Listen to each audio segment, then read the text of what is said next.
안녕하세요. 저는 수원에서 직장 생활을 하고 있는 여자입니다. 제게는 저보다 2살 어린 남동생이 있어요. 남들은 남매라면 서로 죽일 듯 물어뜯고 싸우고 사이가 좋지 않다는데 저와 동생은 그런 것 없이 잘 지내왔던 것 같아요. 아무래도 동생이 누나를 이겨먹으려 들지 않고 말을 잘 들어서가 아닌가 하는 생각이 드네요. 참 좋은 동생이죠. 그런 동생과 저에겐 참 가슴 아픈 일이 있었답니다. 저희 집은 그때 당시 아주 평범한 축에 속했던 4인 가족이었습니다. 엄마가 해주는 떡볶이를 좋아했던 2남매와 그런 엄마를 사랑했던 아빠, 그리고 그런 3사람을 따뜻하게 품어주었던 엄마. 여름이면 살던 집 마당에서 커다란 대야에 동생과 함께 들어가 엄마가 호스로 뿌려주는 물을 맞으며 저희만의 물놀이를 즐기기도 했고, 아빠의 월급날이면 마당에 불을 피워두고 그 위에 넓은 불판을 올려 고기를 구워 먹기도 하는 화목한 가족이었습니다. 학교에서 친 쪽지 시험지를 몰래 숨기다 엄마에게 들켜 혼이 나기도 하고, 학교에서 체벌을 받고 들어오면 손바닥에 난 상처를 보고 화가 난 아빠가 학교에 전화를 걸기도 했었죠. 엄마의 생일이면 아빠와 동생, 저, 3사람이 함께 깜짝 파티를 해주기 위해 색종이로 만든 어설픈 플랜카드를 목에 걸고 케이크를 준비하기도 했었습니다. 참 행복한 순간들이었고 그것이 당연한 줄로만 알았던 시절이었어요. 하지만 저희가 그렇게 당연시 여겼던 행복들은 어쩌면 당연한 것들이 아니었는지도 모르겠습니다. 사랑은 영원하고 가족은 늘 곁에 있는 것이라고 그 누구도 정해둔 적이 없는데 왜 우리는 모든 것을 당연하게 생각했던 것인지. 너무나도 서로를 아끼고 사랑했던 저희 가족은 어느 날 갑자기 산산조각이 났고 저희 집엔 까만 먹구름이 가득 들이우게 되었습니다. 2살 아래 남동생인 명석이와 텅 빈 거리에 단둘이 남겨진 것은 제가 9살, 동생이 7살 되던 해 어머니가 집을 나가면서부터입니다. 집에 있던 모든 것들을 싹 다 가지고 나갔다고 엉망이 된 안방에서 아빠는 한참을 소리를 지르셨어요. 늘 웃는 얼굴, 상냥한 말투의 아빠만 보며 자랐는데 그런 모습은 저희에게 엄청난 충격이었습니다. 하지만 무섭지는 않았어요. 어린 마음에 매일 불 꺼진 부엌에서 혼자 소주를 마시는 아버지가 불쌍하다 생각했었으니까요. 그냥 엄청 슬프다고 말하지 않아도 엄마 아빠 사이에 무슨 일이 있는지 전혀 알지 못하는 나이였어도 아빠의 슬픔이 전해지는 것만 같은 기분이었습니다. 그러나 아빠의 슬픔을 덜어주고 싶다고 내가 아빠 곁에 있으면 아빠가 울지 않을 거라고 믿었던 저의 생각은 잘못된 생각이었어요. 아빠마저 집을 나가버리셨으니 말입니다. 4명이서 살던 집에 달랑 둘이 남겨진 저희 남매는 모든 상황이 어리둥절하고 공포스러웠고 동생은 멈추지 않고 울어댔습니다. 아직도 기억이 나요. 정신없이 울리는 전화기 소리와 동생의 울음소리가. 이유 모를 공포심에 한동안 울리는 전화를 방치하다가 침을 꼴깍 삼키며 수화기를 들었을 땐 잔뜩 화가 난 큰아빠의 목소리가 수화기 너머로 들려왔었습니다. 어느 조용한 토요일 오후, 아버지는 출장을 가신다며 저를 불러다 말씀하셨었어요. 가면 언제 오는데? 두려워하며 묻는 제게 5일 밤만 자면 올 거라는 말을 남겨두고 아버지는 그렇게 떠나셨습니다. 아버지가 출장길에 나서고 5일을 꼬박 지나 6일째 밤이 되던 날, 저는 잠든 동생을 혼자 집에 두고 동네 파출소로 달려갔어요. 출장 갔던 아버지가 돌아오지 않았다고, 아빠 좀 찾아달라고 말이에요. 파출소에선 그런 저를 토닥여 달래시며 아빠가 출장이 늦어져서 늦는 것일 수도 있으니 일단 집에 가서 조금만 더 기다려보자 하고 말하셨습니다. 혼자 달려온 여자아이를 순찰차로 집까지 데려다 주던 경찰 아저씨의 고막은 그날 밤 내내 고통에 시달렸을지도 몰라요. 그날 악에 바친 9살짜리 아이의 엉엉 우는 울음소리가 순찰차를 뚫고 차창 밖으로 뻗어나갈 정도였으니 말입니다. 그렇게 다음 날이 되어서야 소식을 들은 큰 아빠께서 저희 집 전화기를 연신 울려댄 것입니다.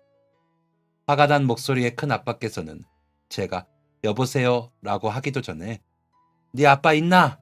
없제? 하셨습니다. 그땐 그 사투리마저 꼭 저를 나무라는 것처럼 느껴져 눈물부터 뚝뚝 흘렀었어요. 그 억양이 무서워서 말이에요. 어린 저는 큰아빠가 너무 무서웠습니다. 몇 시간이나 더 흘렀을까요? 누군가 현관문을 두드리는 소리가 들려왔어요. 순간적으로 엄마 아빠인가 하는 생각이 들었습니다. 하지만 현관문 앞에 서 있던 사람은 엄마 아빠가 아니라 저희 막내 고모였어요. 부산으로 내려가자. 고모께서는 부산 큰 집으로 내려가는 내내 동생과 저를 딱한 표정으로 바라보았습니다.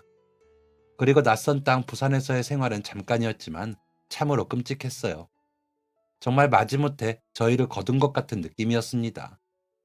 큰아빠도 큰엄마도 사촌 언니와 오빠도 아무도 저희 남매를 반가워하지 않았어요. 반가워할 상황도 아니긴 했지만 부산에 머무는 내내 큰집 식구들의 냉랭함에 집 어디에도 제대로 발을 붙일 곳이 없이 가시방석이었습니다. 그러던 어느 날 고모께서 다시 저희를 데리러 부산에 내려왔어요. 큰엄마께서 멋쩍은 표정으로 고모 앞에 고개를 숙이던 모습이 기억납니다. 고모는 우리를 데리고 다시 서울로 올라가는 버스에서 내내 큰아빠 욕을 한 바가지로 했다가 저희를 보며 눈물을 훔치기를 반복하셨습니다. 그리고 우리가 도착한 곳은 다시 돌아온 서울의 어느 식당이었어요. 이제부터 너희가 지낼 곳이야. 고모는 저희 남매를 식당 구석의 한 쪽방으로 데려갔습니다. 얼마 없는 짐을 서둘러 방에 내려두고 고모는 무릎을 굽혀 제 눈을 마주치며 말씀하셨어요. 명주야, 고모 말 잘 들어. 여기서 명주랑 명석이는 학교도 다니고 식당 이모가 해주는 밥도 먹고 머리도 감고 하는 거야. 고모가 매일 저녁마다 여기 들를 테니까 명주 네가 명석이 잘 챙겨라. 아빠는 안 와. 알았지? 우리 명주 다 컸으니까 잘할 수 있지? 고모의 콧망울이 서서히 붉게 물드는 모습을 감상했습니다. 어른이 말씀하시는데 왜 딴짓을 했느냐고 물으신다면 아마 고모가 하시는 말씀이 믿고 싶지 않아서였는지도 모르겠어요. 우리 집은 어디 가고 엄마 아빠는 어디 가고 명석이랑 나랑 왜 여기서 지내야 하는지. 하루아침에 고아가 되어버린 부정하고 싶은 상황 속에서 그래도 저는 명석이의 누나임을 잊어서는 안 됐습니다. 때를 쓰고 응석을 부리고 싶은 마음이 굴뚝 같았지만 고모의 붉은 콧망울을 떠올리며 저는 다음날 학교에 갈 준비를 악착같이 해냈어요. 창문 하나 없는 방에 명석이와 둘이 앉아있으면 시간이 흘러도 아침인지 밤인지 구분이 되지 않았습니다. 시간 맞춰 방 문을 열고 고모의 친구라는 이모께서 반찬들을 가져다 주시면 저는 방바닥에 덩그러니 놓여있는 밥솥 뚜껑을 열고 그릇에 밥을 펐어요. 그것이 저희가 저녁을 누리는 유일한 방법이었고 저는 명석이와 저녁을 먹으며 생각했습니다. 이곳에서라도 명석이와 함께 지낼 수 있어서 다행이라고. 고아원 같은 곳에 버려지지 않아서 다행이라고. 학교를 마치고 돌아오면 저는 식당 이모 옆에 소매를 걷고 앉아 손님상에 나갈 수저를 닦았습니다. 그러면 이모께서는 저를 보는 딱한 표정을 숨기지 못하고 제 손에서 수저를 빼앗아 명석이 먹을 과자를 대신 쥐어주었어요. 과자를 달라고 했던 행동이었다기보다 저도 모르는 미안함과 고마움에 그런 행동들을 했던 것 같습니다. 그렇게 식당 생활에 조금씩 적응을 해나갔고 매일 보는 이모와도 익숙해져 갔어요. 골목에서 이모를 마주치면 달려가 안녕하세요 하고 인사를 하는 정도였다고나 할까요? 익숙함에서 나오는 반사적인 행동들이 늘어갔지요. 매일 저녁마다 식당에 들러 저희를 보살펴주던 고모께서는 시간이 지날수록 제게 내일은 명석이랑 둘이 있을 수 있지? 라는 말을 자주 하셨고 이틀에서 사흘, 사흘에서 일주일 점점 발걸음을 멀리 하시게 되었습니다. 고모마저 외면하는 것 같아 고단하고 서러웠지만 그래도 간간이나마 저희를 챙겨주시는 고모가 계심에 그곳은 저희에게 울타리 있는 집이 될 수 있었습니다. 그렇게 식당의 쪽방에서 드문드문 고모의 관심을 받으며 지낸 지 4년이 흘렀습니다. 그곳에서 지내는 동안 빼먹지 않고 했던 생각은 고모가 이러다가 어느 날 갑자기 발길을 뚝 끊어버리면 그땐 어쩌지? 그때도 우리는 여기서 계속 지낼 수 있는 건가? 고모마저 우리를 버리면 그땐 어쩌지? 였어요. 그만큼 불안함 속에 하루하루를 보낸 것입니다.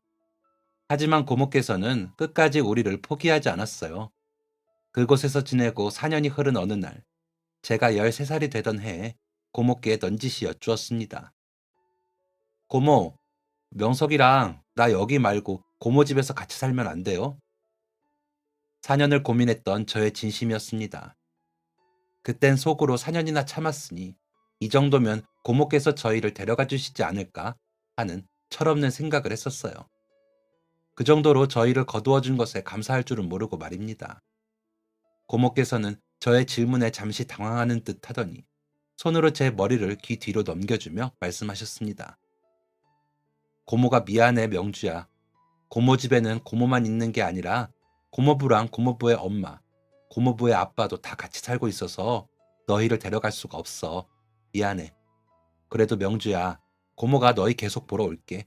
다른 데 안 보내고, 응? 여기 고모 친구가 너희 다 클 때까지 계속 지내도 된대. 서운했고 서러웠습니다. 고모께서는 최선을 다해 주셨지만 13살의 제게는 마냥 서운하기만 한 일이었어요. 그때는 고모만 바라보느라 더 가까이서 매일 우리를 들여다보셨던 식당 이모에 대해서는 아무 생각이 없던 시기였습니다. 저는 금세 눈시울을 붉혔고 고모께서는 그런 저를 애써 외면하며 자리에서 그만 일어나셨어요. 그런데 며칠 후 고모께서 놀라운 말씀을 하셨습니다. 이제 더 이상 그곳에서 지내지 않아도 된다는 이야기였어요. 저와 명석이는 기뻐서 소리쳤습니다. 이제 고모 집에 가는 거냐고 말이에요. 그랬더니 고모께서 조금은 난처한 듯한 웃음을 지으며 그동안 저희 남매에게 반찬을 챙겨주셨던 식당 이모를 저희 앞에 데려오셨습니다. 식당 이모는 금방이라도 눈물을 흘릴 것 같은 표정을 하시고는 제게 물으셨어요. 명주야, 여기서 지내기 힘들지? 그냥 이모랑 같이 살래? 명석이랑 우리 셋이서. 그 말을 듣고 저는 어이가 없어 고모를 째려보았습니다. 고모마저 우리를 버리는 거구나. 이제 정말 우리 남매가 남의 손에 버려지는구나. 함께 서 있던 명석이가 제 손을 꼭 붙잡아 왔습니다. 또 버려지기 싫은 건 명석이도 마찬가지였을 겁니다. 고모께선 그런 저희를 한 번씩 품에 안았다가 놓아주었고 식당 이모는 제 손을 가져가 이모의 커다란 손 위에 포개며 말씀하셨어요. 고모가 너희를 버리는 게 아니라 내가 너희랑 같이 살고 싶어서 그래. 햇빛도 들고 냉장고도 선풍기도 있는 곳에서 살고 싶어서 그래. 너희 고모는 고모부도 있고 고모부의 엄마, 고모부의 아빠, 그리고 너희들의 사촌 언니도 함께 살고 있지만 이 이모는 아무도 없어서 너희랑 같이 살기가 참 좋단다. 이모의 말씀을 듣는데 4년 동안의 식당 생활이 눈앞에 스쳐 지나갔습니다. 방 한 구석에는 보일러가 들어와 한겨울에는 버틸 수 있었지만 여름에는 더위와의 전쟁이었어요. 창문 하나 없는 곳에서 고장난 선풍기와 씨름하며 더위에 숨 넘어가고 있는 명석이를 볼 때면 사람도 수육이 될 수 있는지를 상상하곤 했었습니다. 그래서 이모의 말씀에 고개를 냉큼 끄덕였어요. 그런 저를 보고 명석이가 손을 세게 쥐어오는 것이 느껴졌지만 상관없었어요. 고모가 하시는 말씀을 몰래 엿듣기로는 식당 이모는 진짜 가족이 없는 사람이 맞았기 때문입니다. 창문이 있어 햇빛이 잘 들어오고 여름마다 더위와 씨름하지 않아도 된다면 오케이였어요. 그리고 무엇보다 이모는 착한 사람이었습니다. 혼자 운영하는 식당, 손이 모자라 어느 정도 큰 저에게 심부름 정도는 시킬 법도 한데 제가 뭔가를 하려고 하면 늘 중간에 손을 놓게 하시고는 동생 먹을 것을 챙겨주시던 분이니까 말이죠. 제가 고개를 끄덕이자 이모께서는 고맙다며 저를 끌어안으셨습니다. 고모는 떡볶이를 해두었다며 저희를 식당으로 데리고 나갔고 명석이가 떡볶이를 먹는 사이 저를 혼자만 불러다 말씀하셨습니다. 명주야, 우리 명주 아직 어리고 명석이도 어리잖니. 고모 생각에는 너희 남매에겐 아직 엄마가 필요한 나이인 것 같아. 명주 네 생각은 어때? 한 입 베어 먹다 내려놓은 튀김 생각이 싹 없어지는 순간이었습니다. 고모, 그걸 말이라고 하세요? 당연히 엄마가 필요하죠. 남들은 다 엄마가 있는데 우리만 없다고요. 목적까지 올라온 말을 꾹 삼키며 가만히 고개를 끄덕이는 것으로 대신했더니 고모의 입에서 방금 전 식당 이모께서 하셨던 말씀보다 더 놀라운 말이 튀어나왔습니다. 명주야, 혜자 이모가 명주랑 명석이 엄마이면 어때? 저는 숙이고 있던 고개를 들어 명석이와 함께 떡볶이를 먹고 있는 식당 이모를 바라보았어요. 명석이는 이모와 둘이 남은 식탁이 어색한지 자꾸만 힐끔힐끔 이쪽을 쳐다보고 있었습니다. 혜자 이모, 나쁘지 않지. 저는 괜히 머릿속으로 생각 회로를 돌리기 시작했습니다. 이모는요? 이모는 우리가 아들, 딸이면 어떻대요? 싫어하지 않을까요? 절대. 혜자 이모가 너희를 얼마나 예뻐하는데. 명주야, 너희만 괜찮다고 하면 고모가 이모랑 명주랑 명석이랑 가족 되는 법 찾아볼게. 응? 그러니까 잘 생각해봐. 그 대화를 마지막으로 고모와 저도 그 식탁에 함께 앉아 떡볶이를 먹기 시작했습니다. 저는 명석이의 접시로 튀김을 먹기 좋게 잘라 놓아주는 혜자 이모를 빤히 쳐다보았어요. 솔직히 말하면 저는 그때 혜자 이모가 엄마가 되는 상상을 하느라 떡볶이를 잘 먹지도 못했습니다. 그리고 저는 무한한 상상 끝에 결론을 내렸어요. 도망간 엄마 대신 혜자 이모를 엄마로 여기고 사는 게 어색하더라도 여기저기서 부모 없이 사는 애라는 말을 들으며 사는 것보다는 훨씬 낫겠다고 말입니다. 그날 밤 이부자리를 펼쳐두고 나란히 누운 동생에게 이야기를 전했어요. 누나는 혜자 이모가 새엄마가 되어주면 좋겠다고. 그 말을 듣자마자 명석이가 이불을 발로 차며 일어났습니다. 그럼 우리 엄마는? 우리 아빠는?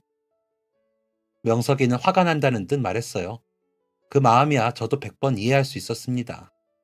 하지만 명석이보다 제가 누나이니까 더 어른스러운 생각을 해야 한다고 저 자신을 내몰았던 것 같아요. 처음에는 그 말을 애써 무시하려 했는데 제가 대답을 하지 않자 명석이도 조바심이 났는지 울음보를 터뜨리려 하기에 그 녀석의 두 손을 잡고 가만히 자리에 앉히며 신경질적으로 대답을 해버렸습니다. 동생을 조금 달래면서 이야기했어도 됐는데도 말이에요. 너 지금 무슨 소리를 하는 거야? 우린 엄마 아빠 없어. 엄마 아빠가 우리를 버리고 가서 낮인지 밤인지도 모르는 이 방에서 살고 있잖아. 그나마 고모랑 혜자 이모가 우리를 거두어 주셨으니 다행이지. 고모가 없고 혜자 이모가 없었으면 우리는 고아원에 끌려가서 헤어져 살고 있을지도 몰라. 알겠냐? 더 착하게, 더 좋은 방식으로 얘기할 줄을 몰랐던 저는 그렇게 동생에게 상처가 될 법한 말들을 해가며 현실을 일깨워주게 되었습니다. 그래도 부모 없이 사는 애라는 말을 안 들어도 되는 게 좋지 않느냐는 말은 하지 않았어요. 왠지 해서는 안 되는 말인 것만 같았었기 때문입니다. 동생에게 설득 아닌 설득을 하는 것에 성공한 저는 답답했던 쪽방에서 벗어나 그렇게 혜자 이모네 집에 들어가게 되었습니다. 혜자 이모의 집은 그때 당시 상상했던 것보다는 몹시 작았어요. 원래 부모님과 살던 집 같은 곳을 상상했었는데 거실인지 주방인지 알 수 없는 거실 겸 주방 하나와 작은 방 한 칸이 전부였습니다. 어린 마음에 실망을 했지만 이모께서는 거짓말을 한 것이 없었습니다. 그 집은 낮이 되면 따뜻한 햇살에 드는 집이었고 팔팔하게 돌아가는 선풍기와 냉장고가 있었어요. 구석에 웅크리고 앉아 침울한 표정을 짓고 있는 동생을 뒤로 하고 저는 이모의 뒷공무니를 졸졸 따라다녔습니다. 이모께서 설거지를 하면 옆에서 식탁을 닦고 이모께서 요리를 하면 옆에서 설거지를 했어요. 명주야, 안 그래도 돼. 그냥 명석이랑 앉아서 TV 보고 있어. 이모께서는 그런 저를 달래며 말씀하셨지만 저는 멈출 수 없었습니다. 이모에게마저 버림받지 않으려면, 이모에게마저 외면당하지 않으려면 그 옆에 찰싹 붙어서 제가 할 수 있는 건 다 해야만 했어요. 고집을 부리며 이모를 졸졸 따라다니기를 일주일. 이모께서는 도저히 못 말리겠다며 차라리 제가 하기 쉬운 소일거리를 쥐어주셨습니다. 밥상에 수저 예쁘게 놓기, 반찬통 뚜껑 열기, 양말 돌돌 말기. 정말 별것 아닌 것들임에도 불구하고 이모는 제게 칭찬을 아끼지 않으셨습니다. 그러면서도 속으로는 내심 명석이를 걱정하고는 했었는데 다행히 명석이도 이내 곧 잘 적응해 주었어요. 처음엔 이모께서 저희 방이라며 하나 있는 방 한 칸을 내어주었었는데 명석이가 기어코 거실에서 자겠다고 떼를 쓰는 바람에 저희가 자는 방은 거실이 되어버리기도 했습니다. 훗날 명석이에게 왜 방에서 자는 게 싫었냐고 이모께서 묻자 명석이는 이렇게 대답했어요. 식당 방 같아서 싫어요. 새로운 집으로 왔지만 꼭 고립된 것만 같은 느낌을 주었던 그때의 식당 쪽방을 명석이도 또렷이 기억하고 있었던 것입니다. 밤에는 거실에서 이불을 펴고 잠자고 학교를 다녀오면 곧장 식당으로 가서 이모를 돕거나 집에 와서 빨래 건조대에서 빨래를 걷어 개어두었어요. 저녁 때가 되면 이모께서 해두신 반찬을 냉장고에서 꺼내 동생과 둘이서 밥을 먹고 주방에 밥상을 펴고 숙제를 하고 있으면 식당 일을 마친 이모가 집으로 돌아오시는 일상이었습니다. 이모에게 잘 보이고 싶어서, 이모에게 고마워서 괜히 식당에 나가고 빨래를 개어두기도 한 건 맞지만 그런 행동을 통해서 세상에 명석이와 저 단 둘만 남겨진 것이 아니라는 위안을 삼기도 했었어요. 저희의 엄마가 되어준 사람이 생겼으니 어떤 불편함도 힘듦도 잊어버릴 수가 있었습니다. 막상 13살짜리 여자아이가 식당에 들어가 일을 돕겠다고 한들 도울 수 있는 것은 없었지만 늦게까지 일하고 돌아와 저희를 강아지들이라 부르며 숙제를 봐주시는 이모께 엄마라는 소리도 선뜻 나오지 않았지만 저희는 제법 괜찮았습니다. 그렇게 저희를 데리고 한동안 같이 살던 혜자 이모는 고모의 도움으로 마침내 우리의 진짜 엄마가 되었어요. 엄연한 한 식구가 된 것입니다. 아예 버려진 것이 아니라 입양이 가능할까? 고모께서 걱정하시는 소리를 들었었는데 가족이나 친척의 동의가 있으면 입양이 가능하더라며 비로소 저희 세 사람이 호적상의 진짜 가족이 된 것입니다. 14살이 되어 중학교에 입학하고 나서도 저희 남매는 저희의 새 엄마가 된 혜자 이모에게 엄마라고 불러드리지를 못했어요. 제가 중학교에 가고 사춘기가 오면서 이유 없는 반항 같은 것도 하게 됐었는데 그런 건 다 챙겨서 하면서도 엄마 소리는 선뜻 나오지가 않았습니다. 피 한 방울 섞이지 않은 애교 없는 연년생 두 남매가 대체 왜 좋으셨던 건지. 집으로 돌아오면 아무와도 이야기를 하기 싫어 거실에 이불을 뒤집어 쓰고 들어가 일기를 쓰던 저를 그저 보듬어주고 기다려주시던 새엄마가 참 위대하고 또 감사했습니다. 학교에서의 교우 관계는 평범한 축에 속했다고 말하고 싶어요.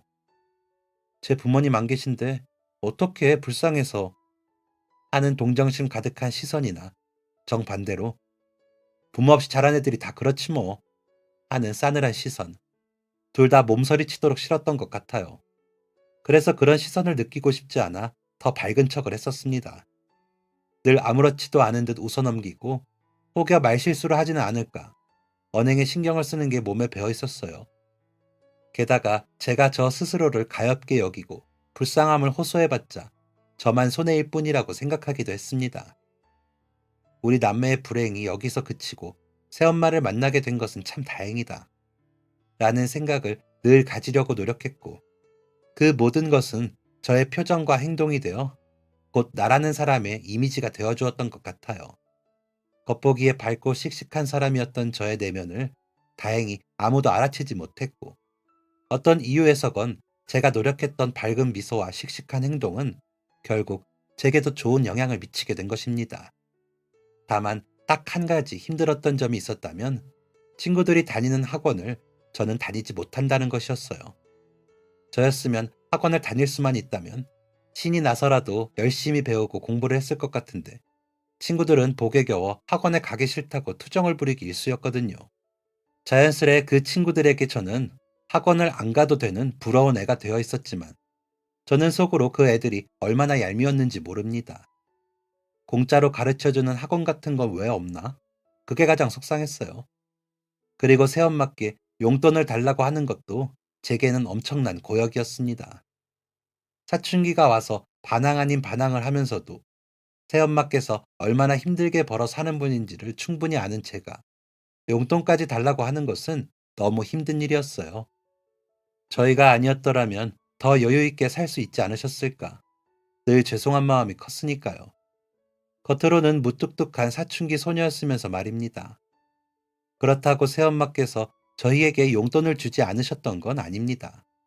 하지만 한 번도 아이를 키워보신 적 없는 새엄마께서 주셨던 그 용돈은 차비를 하고 나면 딱 알맞는 금액이었고 학교에서 준비물 같은 것들을 사야 하는 때가 오면 그날 밤 제 이마엔 자는 내내 식은땀이 뻘뻘 흘렀습니다.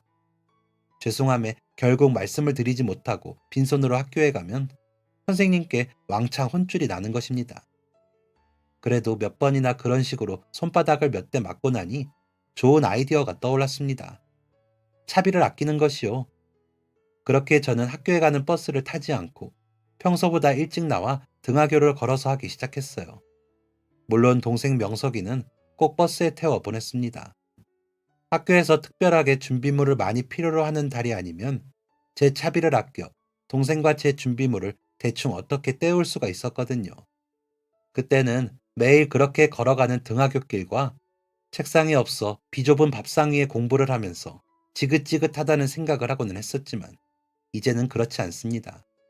그로 인해 어릴 때부터 아끼며 사는 법을 깨달았고 가족을 챙기는 법을 배웠기 때문이에요.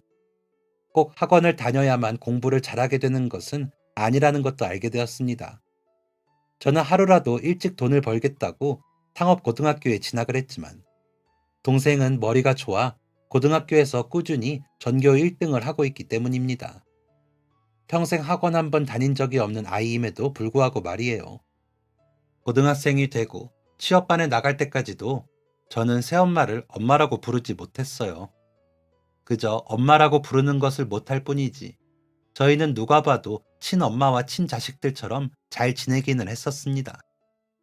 어리석고 못난 제가 하루라도 빨리 엄마 소리를 입 밖으로 꺼내지 못했을 뿐이지요. 오히려 의외로 동생 명석이가 더 일찍 새엄마께 엄마라고 부르기 시작했었습니다. 살짝 놀란 표정을 지었다가 이내 아무렇지 않은 듯 웃어 보인 새엄마께서 밤늦은 시간 방 안에서 혼자 훌쩍이는 소리를 들었을 때에도 저는 새엄마께 엄마 소리를 하지 못했습니다. 마음은 굴뚝 같았는데 정말 왜 그게 안 되었던 건지 모르겠어요. 다시 생각해도 너무 죄송스럽습니다. 그러던 어느 날 엄마께서 쓰러지게 되었습니다.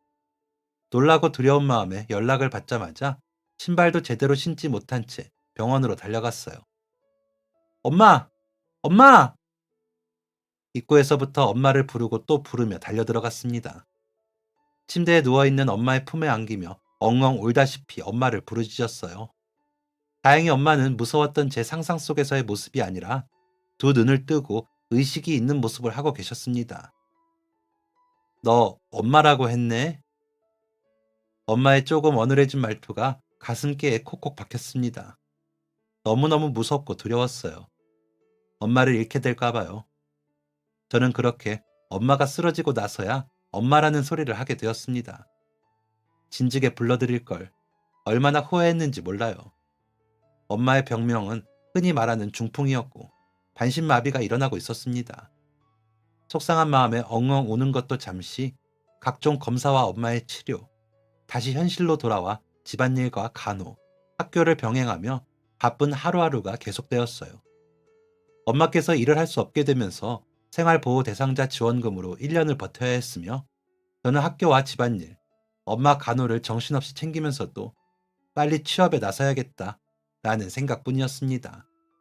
그렇게 하루하루 정신없이 시간을 보내던 중 찾아올 사람 없는 병원에 낯선이가 찾아왔어요.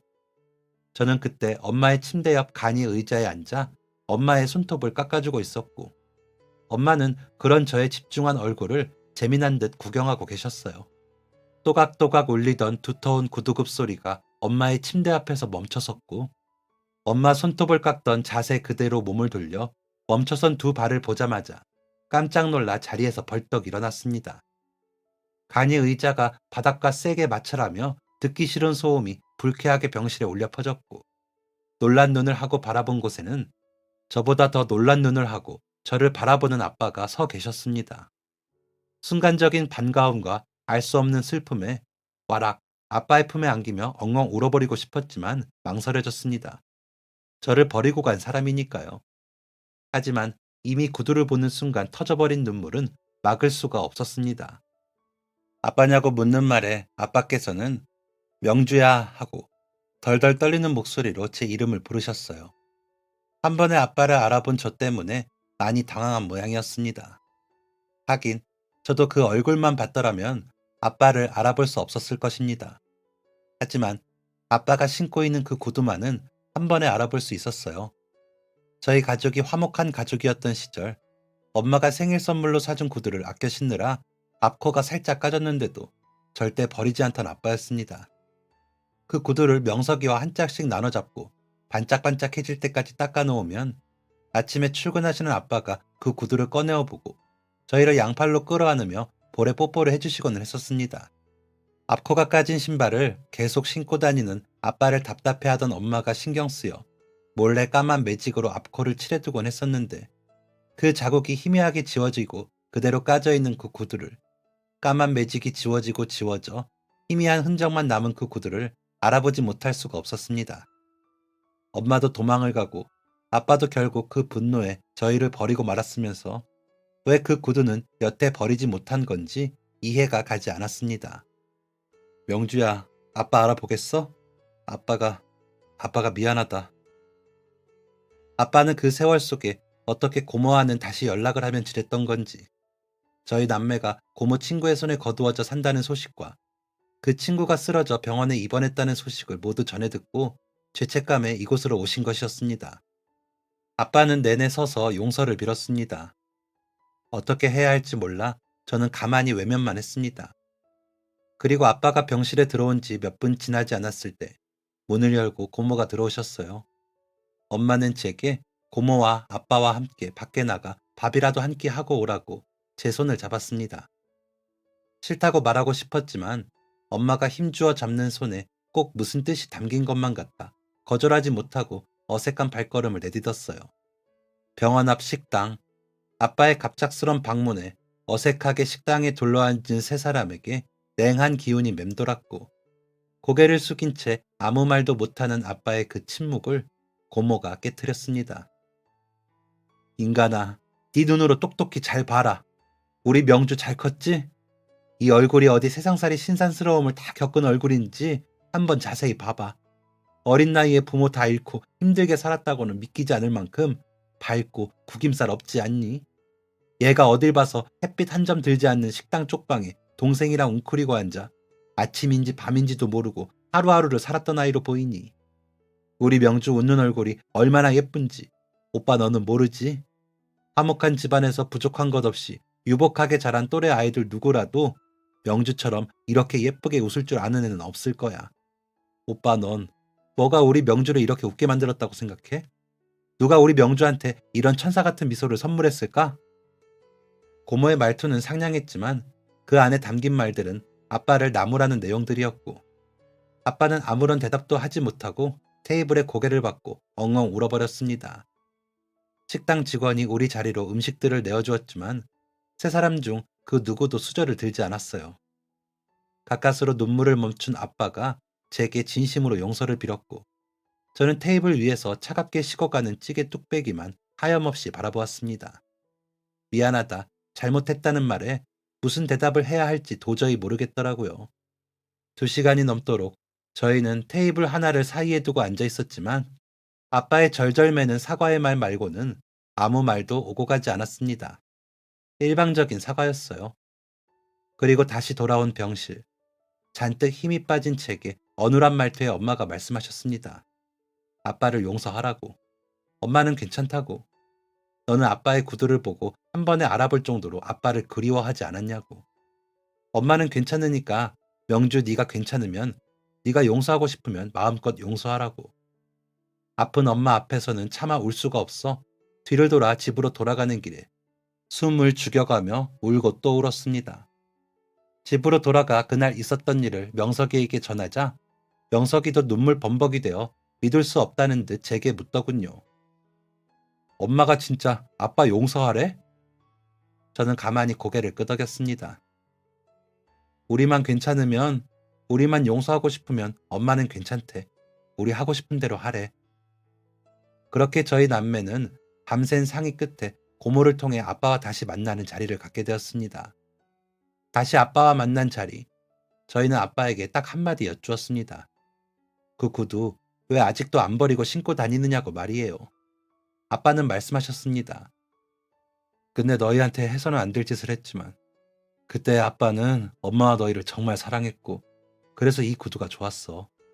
너희 엄마가 선물하고 사랑하는 내 자식들이 한 짝씩 나누어 반짝반짝 예쁘게 닦아주었던 그 구두를 버릴 수가 없었어. 아빠는.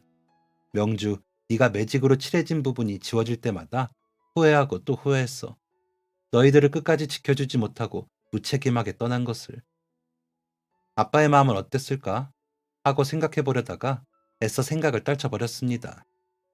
제가 내릴 수 있는 유일한 벌은 아빠의 입장이 어땠을지를 굳이 헤아려 보지 않는 것 뿐이었습니다. 그래서 용서하기로 했어요. 아빠의 등장으로 인해 새엄마와의 행복한 가정이 흔들리지는 않을까 걱정됐었습니다. 그래서 용서하고 적당한 거리를 두고 싶었어요. 그리웠던 것은 사실이었습니다. 저희를 버리고 대체 어디서 뭘 하며 지낼까?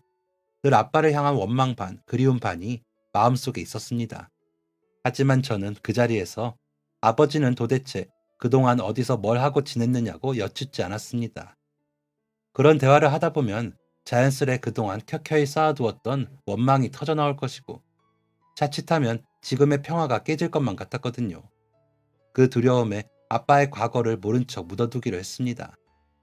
긴 사과와 용서의 자리가 끝나갈 무렵 아빠는 말씀하셨어요. 너희를 힘들게 했던, 너희를 지켜주지 못했던 지나간 세월에 대해 보상을 해주고 싶다고. 저보다 조금 더 용서에 서툴렀던 명석이의 입에서 날카로운 말이 튀어나갔습니다. 부자라도 되셨나 봅니다. 명석이의 화가 담긴 말에 아빠는 창피한 듯 고개를 숙였다가 말씀하셨습니다. 인간된 도리도 다 하지 못하고 도망쳤는데 열심히 일해서 부자라도 됐어야 하지 않겠느냐고요. 그러면서 늦었지만 저희가 살아가는 데에 부족함이 없을 정도로 챙겨주고 싶다고 다시 한번 말씀하셨어요. 그리고 저희 남매는 그것을 거절했습니다. 저희는 됐어요. 힘들지 않았거든요. 새엄마 덕분에. 그러니 보상을 하시려거든. 정말 저희한테 미안하시거든. 새엄마께 하세요. 피 한 방울 섞이지 않은 저희를 돌보느라 가장 힘드셨을 테니까. 저랑 명석이는 정말 하나도 힘든 거 없이 자랐어요. 새엄마 덕분에. 아빠는 더 말씀하실 염치가 없는 듯 고개를 끄덕이셨어요. 정말 미웠는데, 정말 원망했었는데, 아빠가 정말 나쁜데도 왜 그 모습을 보니 가슴이 콕콕 쑤셔오고 저려오는지 정말 제 자신을 이해할 수 없었습니다. 아빠가 갑자기 저희랑 같이 살고 싶다고 하면 어떻게 거절해야 하나 걱정도 됐었는데 아빠는 자식을 버리고 간 것에 미안함을 속죄하느라 저희를 데려가겠다는 말도 하지 못하시는 듯 했습니다. 지은 죄는 있으나 마지막 양심은 있었던 것 아닐까요? 그리고 그로부터 7년이 흘렀습니다. 치료와 재활에 최선을 다한 결과 엄마의 증세는 많이 호전되어 아프기 전과 다를 것 없이 생활하실 수 있게 되었습니다. 저는 19에 수원에 있는 화장품 공장에 취업을 했고 명석이는 서울에 있는 명문 대학을 나와 제법 이름을 알아주는 대기업에 취직을 했어요. 어찌나 기특하던지 당사자는 아무렇지 않아 하는데 저보다 더 큰 녀석을 품에 억지로 안고 얼마나 울었는지 모릅니다. 동생의 멋진 모습이 정말 기쁘고 자랑스러웠어요. 그 사이 아빠는 새엄마에게 집 한 채를 사주셨습니다. 방도 4개에 화장실도 2개가 딸린 집이었어요. 저는 회사에서 기숙사 생활을 하느라 떨어져 살고 있지만 아무리 피곤해도 주말은 꼭 엄마와 함께 그 집에서 보내려고 노력하고 있습니다. 어렸던 저희 두 남매를 텅 빈 집에 홀로 버려두고 사라져버린 아빠가 원망스럽고 그것만 생각하면 도저히 용서할 수가 없지만 새엄마의 소식을 듣고 용기 내어 다시 돌아와 새엄마를 도운 것에 대해 고마움을 느끼며 용서해 나가고 있습니다. 새엄마도 저희가 아빠에 대한 원망을 하루빨리 떨쳐버리기를 원하고 있고 말이에요. 사실 7년쯤 되니 아빠에 대한 상처가 거의 다 치유된 것 같은 기분이 듭니다. 그래서인지 아빠를 만나 시간을 보내는 것이 이제 그렇게 불편하지 않더라고요. 뿔뿔이 흩어지고 새 가족을 만들고 그런 유년 시절을 보낸 만큼 제게는 지금 아주 간절한 것이 있습니다. 그건 바로 지금의 이 평화가 깨지지 않는 것이에요. 더 이상은 그 누구와도 이별하고 싶지 않습니다. 앞으로 나아갈 세상은 만남과 이별의 연속이겠지만 어쩌면 그동안의 단련으로 인해 앞으로 다가올 이별에 조금은 묻어내질 수 있지 않을까요? 제 자신에게 화이팅을 보내봅니다. 저는 어쩌다 보니 고진감래라는 말을 좋아하게 되어버렸어요. 슬픈 일이 있을 땐 한 번만 입술을 꾹 다물고 눈물을 참아보세요. 하늘을 올려다봐도 좋고 두 눈을 감아버려도 좋아요. 그 순간을 참으면 다시 기분이 좋아지고 반드시 좋은 날이 오더라고요. 저는 요즘 이런저런 자격증 공부에 재미를 붙이고 있어요. 일하고 나면 너무 피곤해서 그대로 뻗어 자는 날도 있지만 보통은 책상 앞에 시간을 보내요. 그게 전혀 귀찮다거나 싫지 않아요. 이런 말 함부로 하고 싶진 않지만 이제야 삶의 안정을 찾은 듯한 느낌이라고 할까요? 엄마가 아프지 않고 동생이 슬프지 않고 아빠가 죄스럽지 않은 그런 요즘이 참 좋습니다. 이 행복이 영원했으면 좋겠어요. 혹시 지금 힘든 분들이 계시다면 이 말을 꼭 전하고 싶습니다. 정말 힘들겠지만, 너무 지치겠지만 조금만 더 참으면 곧 좋은 날이 기다리고 있을 거라고요. 그러니까 우리 씩씩하게 걷고 힘차게 웃어요. 쨍하고 해뜰 날 돌아온단다 라는 노래가 있듯이 분명 우리에게 다가온 슬픔들은 어느 순간 싹 거치고 맑고 푸르른 하늘에 쨍하고 밝은 태양이 다시 떠오르는 순간이 찾아올 거예요. 제게 일어났던 악몽 같은 일들이 싹 잊혀지고 새엄마를 만나 좋은 순간들로만 가득 차게 된 저의 요즘처럼요. 그리고 한번 악몽을 겪고 나니 지금 행복을 놓치지 않기 위해서 더욱더 노력하게 되는 것 같아요. 주변 사람들에게도 노력할 뿐만 아니라 제 자신에게도 마찬가지로 노력하게 돼요. 저는 앞으로 더 좋은 사람이 되기 위해 노력하며 살아보려고 합니다. 이 행복을 놓치기엔 너무 힘들게 얻은 소중한 것들이거든요. 가진 것에 감사할 줄 아는 사람, 주변 사람에게 아낌없을 줄 아는 사람. 아직 제게 머나먼 길이지만 새엄마가 제게 그러하셨듯이 저도 꼭 그런 사람이 되겠습니다. 여러분 앞에서 저 약속하고 맹세합니다. 저의 맹세 들어주셔서 감사합니다. 지금까지 사연 들어주셔서 감사합니다. 사연이 재밌으셨다면 구독과 좋아요를 눌러주세요. 감사합니다. 안녕히 계세요.